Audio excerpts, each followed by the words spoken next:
Hey, what's up, everyone? This is Kevin Cameron of Pittsburgh's DSEN and Soul Tape, here today to provide you your Pittsburgh Steelers next day recap.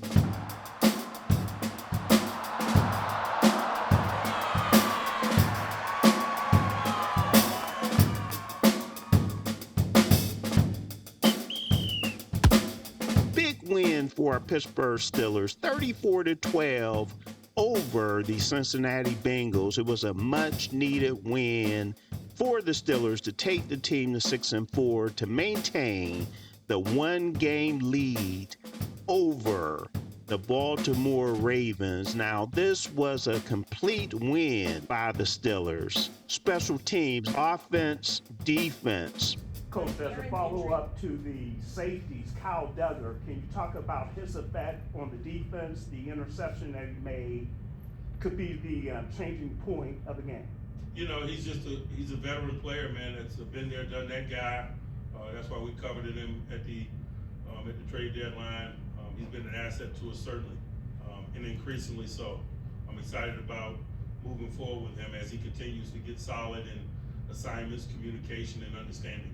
Now, from an offensive standpoint, quarterback Aaron Rodgers played one half but had to leave after the first half because of a left wrist injury. Before he left, though, Aaron Rodgers went 9-15 for 116 yards and a TD. And he was relieved in the second half by backup quarterback Mason Rudolph, that really played well. Mason Rudolph went 12 of 16, 127 yards, and a TD as well. So the offense did what it needed to do in the game, as well as the defense. Now, I mentioned Kyle Duggar's 74-yard TD return, the pick six.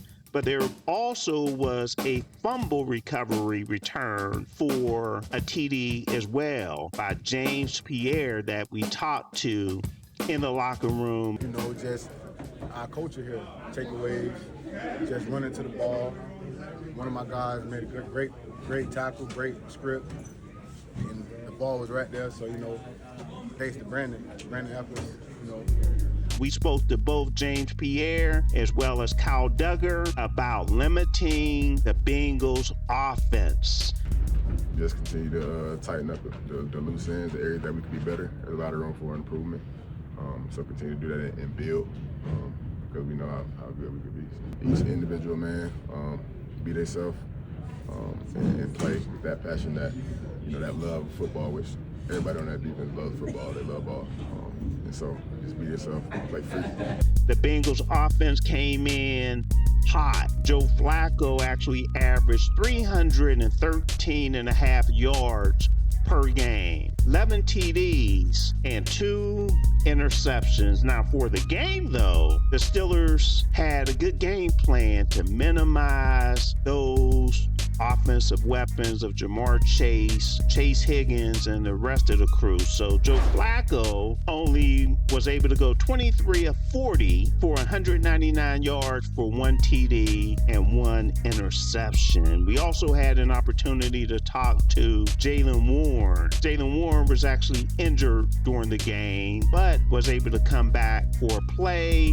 He said he could have played more if he needed to, and he said that he'll be all right. He also talked about what it was to play without Aaron Rodgers. Kind of like what I've been saying is we got depth, playmaker depth at every position, and so if someone goes down, next man up. We had an opportunity to talk to a couple of defensive players. Patrick Queen in the locker room talked about the Steelers' defense, Kyle Duggar, and the impact that the crowd had on the game. So we got faith in every single guy that comes in, especially with those guys that you said. Like, everybody understands what we do, and when we understand what we do and not just be robots that go out there, play football, play free. They were just locked in from the start. Everybody played physical and fast, had fun. Honestly, we play better when we get chippy like that. So I appreciate Bob for doing that, even though he got kicked out. That sucks. But games like this, that's how it should be. Yeah, he's a smart guy. He's a incredibly smart player. He came in, I think it went on like Thursday or something, Wednesday, whatever it was, and came in, got to play with the players. So obviously we know he's a smart guy, but just the presence he had, like the big hit he had, coming from in the middle of the field, like stuff like that. Like he's a football player, so just having him is huge for our defense. And obviously he got rewarded today, so it's things you love to see. What did you think about the crowd today? It was good. It was good. You know, they was electric. That's probably the loudest. When they did the fourth quarter song again, that was probably the loudest I've heard since I've been here. It was fire. Yeah. It was fire, bro. It's just he goes up, he kill, try to check, like just trying to get the jump. And nobody jumped. Everybody was locked in. Had great detail in our work about that. So when that happens, and then the crowd gets into it every time he does it, and the crowd gets louder. Like that stuff feeds you.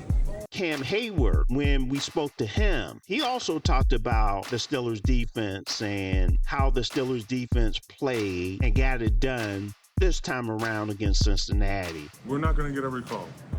Offense, defense, you know, that's just the way it is. You know, you could make a big deal about, you know, the PI with DK, but I just love the way our guys just kept battling back. You know, we're not going to be perfect out there, but we got to go out there and seize those moments. Cam, did you get miscast as a defensive lineman? I mean, Darnell's making seems like guys your side could play tight end. Darnell's lucky I'm not out there. And the other part, special teams, Chris Boswell was Chris Boswell. He was able to contribute as well as the rest of the special teams doing his job. So it was a complete team win for our Pittsburgh Steelers that move on to Chicago this week. It's a 1 p.m. game. The Steelers need to come up with another complete game plan and bring home a victory. Never lose belief in yourself. You know, every day it's constant. Like it's a job believing in yourself every day. Like as humans, you know how we sometimes we don't know. All we got is hope, but we always got to believe in ourselves to take the next step. That is your Pittsburgh Steelers next day recap. Tune in, everyone, this Tuesday to Soul Take Pittsburgh Sports Talk Show. We'll be here 6 to 8 p.m. to talk about it all.